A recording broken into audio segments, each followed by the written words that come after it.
Hello student, good morning. Welcome back to another video. આપણે last લેક્ચરમાં પ્રાથમિક અને દ્વિતીયક ચયાપચયકોની ચર્ચા કરી હતી.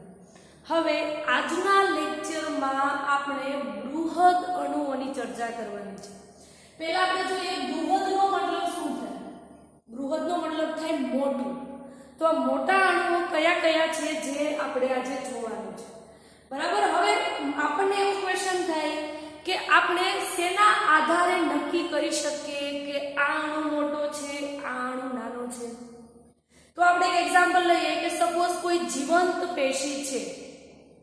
આ જીવંત પેશીના એસિડમાં દ્રાવ્ય અને અદ્રાવ્ય એવી રીતે બે ભાગ જોવા મળતા હોય છે.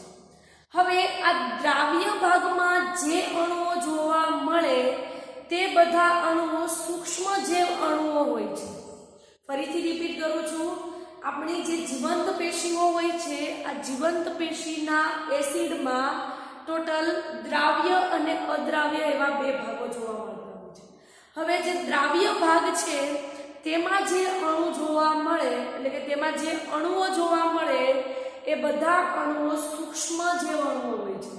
જ્યારે એસિડના અદ્રાવ્ય ભાગમાં જે અણુઓ જોવા મળે તે બધા જ અણુઓ બૃહદ અણુઓ હોય છે.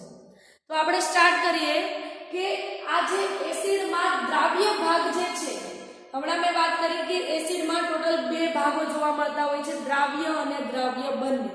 તો દ્રાવ્ય ભાગમાં સમાવેશિત થતા બધા રસાયણોની માત્ર એક વિશિષ્ટતા છે કે તેનો અણુભાર જે હોય છે તે 18 થી 800 ડાલ્ટનની આસપાસ હોય છે.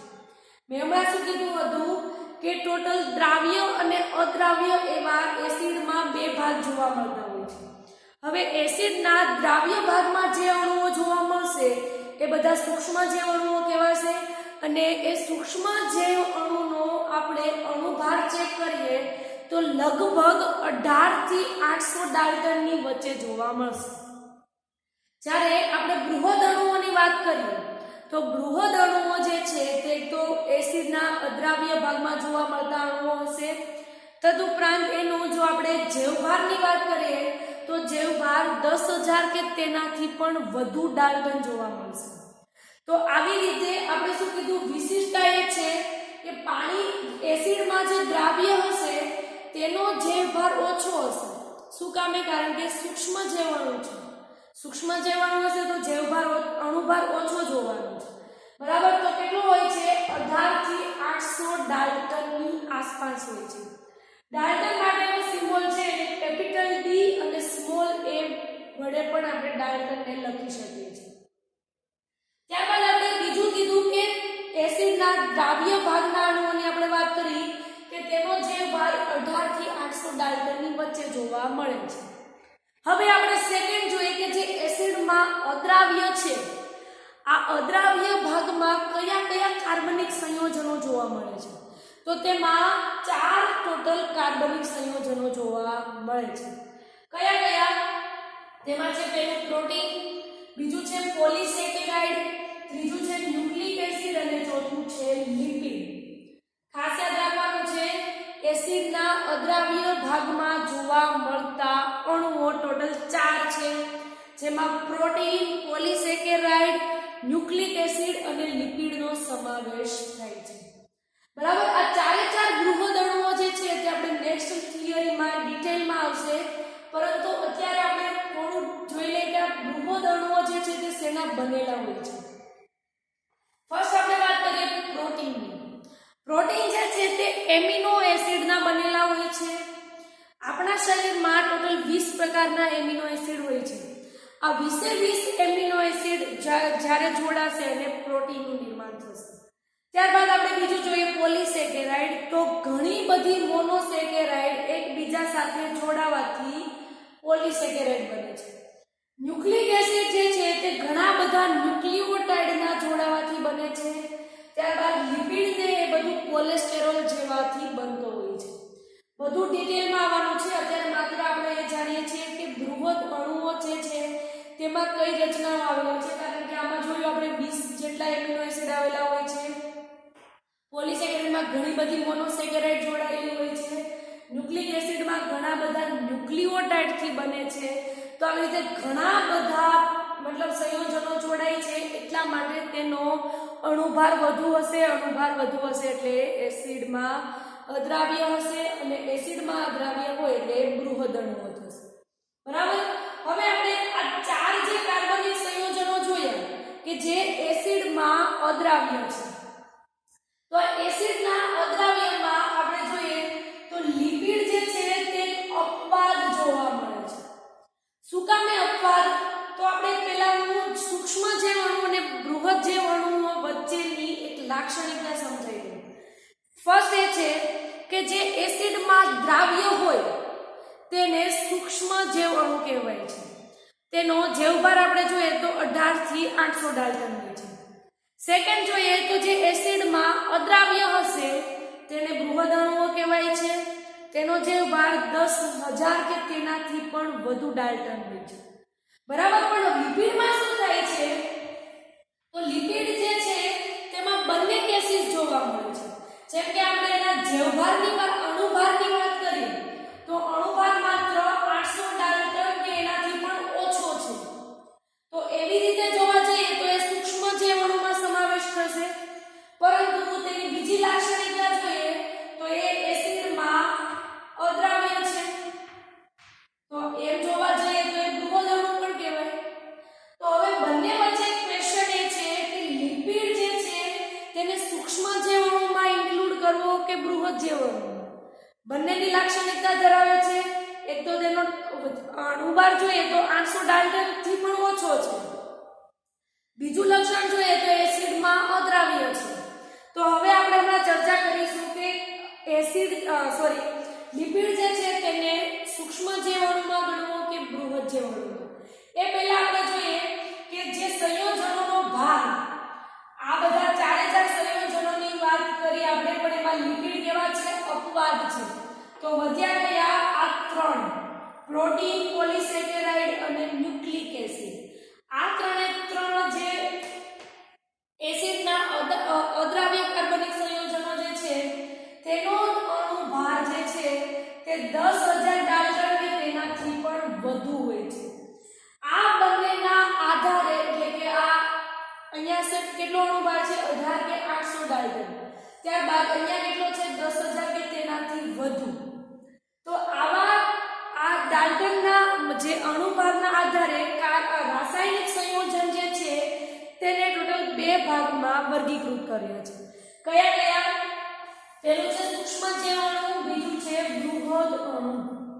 બરાબર. હવે બૃહદ અણુ અને સૂક્ષ્મ જૈવ અણુ વિશે આપણે તફાવત લખવો હોય તો હમણાં જ આપણે એક વાત કરી હતી કે સૂક્ષ્મ જૈવ અણુઓ એસિડમાં દ્રાવ્ય હોય છે,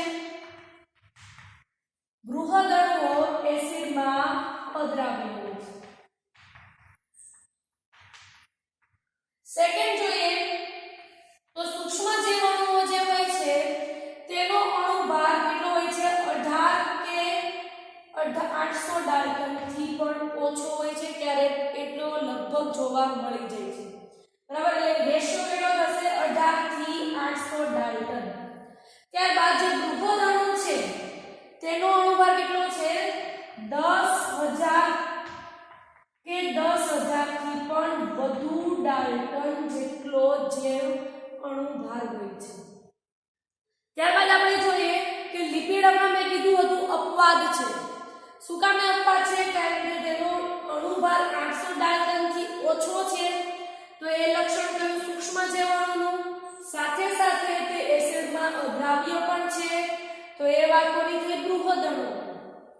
હવે લિપિડ જે છે તે આપણને ખબર પડી ગઈ કે ઓછો અણુભાર ધરાવે છે, પરંતુ તે બધા સ્વરૂપમાં જ જોવા મળે એવું જરૂરી નથી. શું કહ્યું? તે સ્વરૂપમાં જોવા મળતું નથી, મતલબ કે તે આ જ સ્વરૂપમાં જોવા મળે એવું જરૂરી નથી. આપણે ચેપ્ટર 8 ને યાદ કરીએ, જેમાં આપણે કોષરસ પટલની થિયરી ભણ્યા હતા. આ કોષરસ પટલમાં મેં કીધું હતું કે કોષરસ પટલ જે છે તે લિપિડ, પ્રોટીન અને કાર્બોદિતોનું બનેલું હોય છે. હવે આ જે લિપિડ છે તે આપણે જોયું કોષરસ પટલમાં આવેલું હોય છે. ત્યારબાદ આવા કોષરસ પટલ સિવાય અન્ય પટલો પણ હોય છે કે જેમાં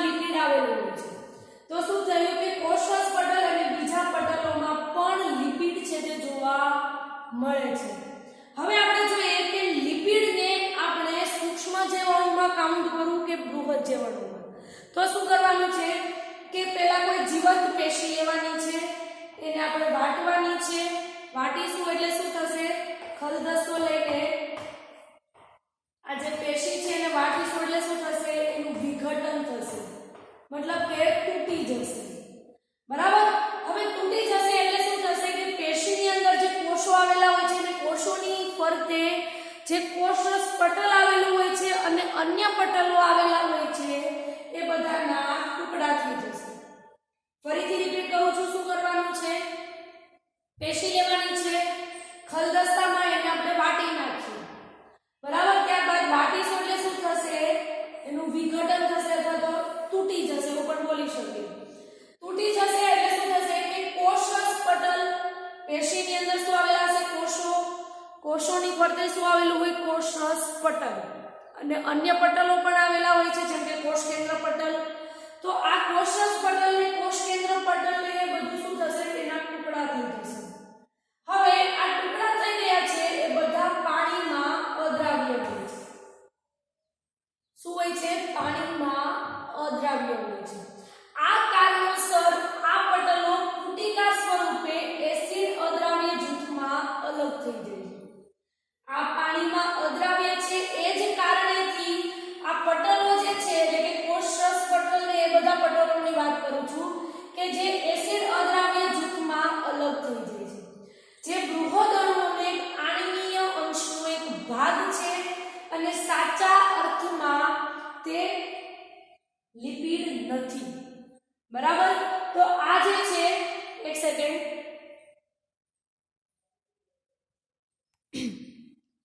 સોરી, તો તે બૃહદ અણુ જે લિપિડ છે તે બૃહદ અણુનો એક આણ્વીય અંશનો એક ભાગ છે. સાચા અર્થમાં કહીએ તો લિપિડ જે છે તે બૃહદ અણુ નથી. ખાસ યાદ રાખજો, લિપિડને બૃહદ અણુઓમાં સમાવેશિત કરવામાં આવતો નથી, પરંતુ તે બૃહદ અણુનો થોડો એવો આણ્વીય અંશનો એક ભાગ ગણવામાં આવે છે. તો હવે થોડું એવું રિવિઝન કરી લઈએ. હજુ બૃહદ અણુઓ ટોપિક કમ્પ્લીટ નથી થયો. આપણે રિવિઝન કરી પછી થોડા ટોપિકની ચર્ચા કરીએ, પછી હોમવર્ક આપું છું. સ્ટાર્ટ કરીએ આપણે બૃહદ અણુઓ, મતલબ કે મોટા અણુઓ. હવે કોઈ મોટા અણુઓ છે કે નથી એ આપણે શેના આધારે કહી શકીએ કે કોઈ જીવંત પેશીના એસિડમાં ટોટલ બે ભાગ જોવા મળે છે, દ્રાવ્ય અને અદ્રાવ્ય. દ્રાવ્ય ભાગમાં જે અણુઓ જોવા મળે તે સૂક્ષ્મજીવ અણુ અને જે અદ્રાવ્ય ભાગમાં જોવા મળે તે બૃહદ અણુ. નેક્સ્ટ જોઈએ તો આ જે પહેલા આપણે દ્રાવ્ય ભાગની વાત કરીએ તો જે દ્રાવ્ય ભાગ જે છે તેનો અણુભાર 18 થી 800 ડાલ્ટનની આસપાસ જોવા મળે છે. ત્યારબાદ એસિડ અદ્રાવ્ય જૂથના, જે મેં હમણાં કીધું કે એસિડના અદ્રાવ્ય ભાગમાં જે અણુઓ જોવા મળે તેને બૃહદ અણુઓ કહેવાય છે, જેમાં ટોટલ 4 અણુઓ જોવા મળે છે, એટલે કે 4 કાર્બનિક સંયોજનો જોવા મળે છે. કયા કયા? પ્રોટીન, ન્યુક્લિક એસિડ, પોલિસેકેરાઇડ અને લિપિડ. લિપિડના અપવાદને આપણે બાદ કરવાનું છે કારણ કે તે 800 ડાલ્ટનથી ઓછો અણુભાર ધરાવે છે અને સાથે સાથે તે એસિડમાં અદ્રાવ્ય છે, એટલે કે બંને તેમાં લક્ષણો જોવા મળે છે. સૂક્ષ્મજીવ અણુના પણ જોવા મળે છે, બૃહદ અણુના પણ જોવા મળે છે. તો આપણે શું કરવાનું છે? પેશી લેવાની છે, વાટવાની છે, જે વિઘટન થશે તો એની સાથે કોષરસ પટલ અને અન્ય પટલોના ટુકડા થઈ જશે અને આ બધા ટુકડાઓ પાણીમાં અદ્રાવ્ય છે. એટલા માટે આ જે લિપિડ છે તેને બૃહદ અણુનો એક થોડો એવો નાનો એવો ભાગ ગણવામાં આવે છે, પરંતુ સાચા અર્થમાં કહીએ તો લિપિડને બૃહદ અણુઓમાં સમાવેશિત કરવામાં આવતો નથી. તો એનો મતલબ એવો કે આ જે બૃહદ અણુ અને સૂક્ષ્મજીવ અણુ છે તેને અણુભારના આધારે નક્કી કરીએ, કારણ કે જો અદ્રાવ્ય છે કે દ્રાવ્ય છે તેના આધારે નક્કી કરે તો લિપિડનો સમાવેશ બૃહદ અણુમાં કરવામાં આવે, પરંતુ અહીંયા શેના આધારે નક્કી કર્યો? અણુભારના લીધે. અણુભારને આધારે નક્કી કર્યું એટલે જ લિપિડને સૂક્ષ્મજીવ અણુમાં સમાવેશિત કર્યું.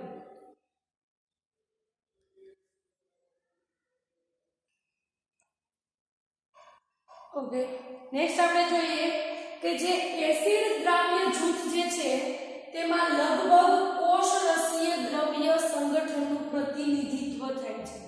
શેમાં? એસિડમાં જે દ્રાવ્ય છે એ જૂથની આપણે વાત કરીએ છીએ, જેમાં લગભગ કોષરસીય દ્રવ્ય જે હોય છે તેના સંગઠનનું પ્રતિનિધિત્વ તે કરે છે. કયા કોણ પ્રતિનિધિત્વ કરે છે? જે એસિડમાં દ્રાવ્ય છે તે. હવે આ જે કોષરસીય દ્રવ્ય છે તે અને જે અંગિકાઓની અંદર જે બૃહદ અણુઓ આવેલા છે જે એસિડમાં અદ્રાવ્ય, આ બંને જૂથ જે છે તે ભેગા મળી અને જીવંત પેશી બનાવે છે. જીવંત પેશી કોણ બનાવે છે? કોષરસીય દ્રવ્ય અને બીજું છે બૃહદ અણુઓ જે એસિડમાં અદ્રાવ્ય છે. આ બંને ભેગા મળી અને એક જીવંત પેશી બનાવે છે. બરાબર. જો હવે જીવંત પેશીઓના પ્રાપ્ત થતા રાસાયણિક સંગઠનને વિપુલ માત્રાની દ્રષ્ટિએ જોઈએ તો શ્રેણીબંધ કરવામાં આવે તો લગભગ સજીવોમાં પાણી સૌથી વધારે માત્રામાં પ્રાપ્ત થતું રસાયણ હોય છે. ફરીથી રિપીટ કરું છું, આ જીવંત પેશી જે છે તે શેની બનેલી છે? પહેલા તો કોષરસીય દ્રવ્ય અને બૃહદ અણુ. બરાબર. હવે આની અંદર જે રાસાયણિક સંગઠન હોય છે તેમાં વિપુલ માત્રાની દ્રષ્ટિએ જો જોઈએ તો પાણી જે છે તે સૌથી વધારે પ્રમાણમાં સજીવોમાં જોવા મળે છે. આપણે અહીંયા જોઈએ કે કોષની અંદર કયા કયા ઘટકો આવેલા હોય છે, તો કોષરસીય ઘટકોમાં પાણી, પ્રોટીન્સ, કાર્બોદિત, લિપિડ, ન્યુક્લિક એસિડ અને આયન. ફરીથી રિપીટ કરું છું, કયા કયા ઘટકોની આપણે કમ્પેર કરવાની છે? પાણી, પ્રોટીન્સ, કાર્બોદિત, લિપિડ, ન્યુક્લિક એસિડ અને આયન. વાત શું કરી છે કે પાણી જે હોય છે તે કોષરસીયની અંદર સૌથી વધારે પ્રમાણમાં હોય છે. આપણે પર્સન્ટેજ જોઈએ તો પાણી જે છે તે 70 થી 90% જેટલું પ્રતિશત પ્રમાણ કોષીય ભારના હોય છે. એટલે કે આપણે અહીંયા જે લખીએ છીએ શું લખીએ છીએ? કુલ કોષીય ભારના પ્રતિશત પ્રમાણ. પ્રોટીન જે છે તે 10 થી 15%, ત્યારબાદ કાર્બોદિતના 3%, લિપિડ જે છે તે 2%, ન્યુક્લિક એસિડના 5 થી 7% અને આયનોના 1%. કોષ્ટકો યાદ રાખવા માટે નથી, જસ્ટ ફોર ઇન્ફોર્મેશન છે કે આટલા પ્રમાણ આટલા આવેલું હોય છે. માત્ર આપણે પાણીનું પ્રમાણ યાદ રાખવાનું છે કે પાણી જે છે તે કુલ કોષીય ભારના 70 થી 90% પ્રતિશત પાણી તેમાં જોવા મળે છે.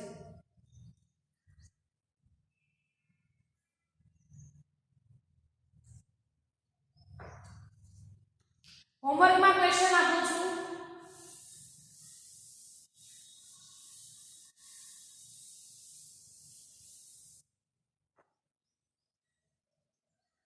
બૃહદ અણુઓના નામ લખી અથવા તો બૃહદ કાર્બનિક સંયોજનોના નામ લખી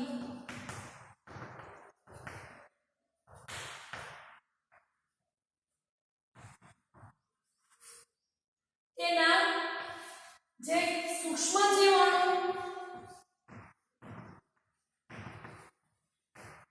અને જે બૃહદ જીવાણુ છે તેના તફાવત લખવાના છે. એક વાર અહીંયા જોજો મેં કયા પૂછ્યા છે? બૃહદ કાર્બનિક સંયોજનોના નામ લખવાના છે. મેં અહીંયા એસિડમાં અદ્રાવ્ય છે કે નથી એ નથી પૂછ્યું. મેં અહીંયા બૃહદ કાર્બનિક સંયોજનો અથવા તો બૃહદ અણુઓમાં શેનો સમાવેશ થાય છે તેની વાત કરી છે.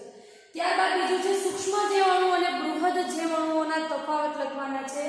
આ બંને ક્વેશ્ચન એક વાર લખવાનો છે.